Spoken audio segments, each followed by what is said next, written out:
यो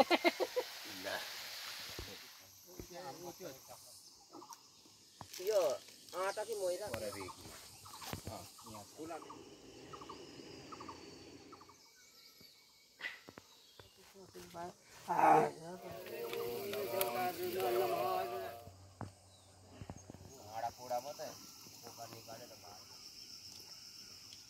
सेवा के खोलोङ यो चाहिँ मेरो गाउँको रोड छेउको देवीथान हो।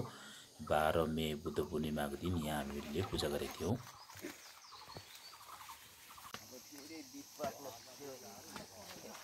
देवीथानमा चढाउनको लागि यो प्रसादहरू यसरी हामीले बनाएका थियौँ। घिउ अन्य प्रसादहरू ल्याएका थियौँ।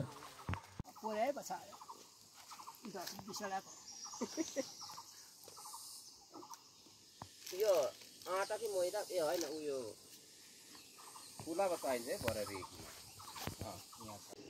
सबै फल फूल फलारहरू देवी देवताहरूलाई मनाउनको लागि चढायौँ।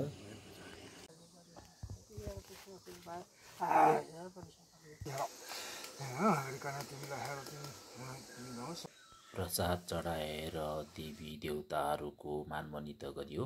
चोखो मन र तनले पुजियो। हवन गर्नलाई यहाँ तयार गरिँदैछ। यसको निम्ति यो चाहिने सबै सामग्रीहरू ल्याइएको छ।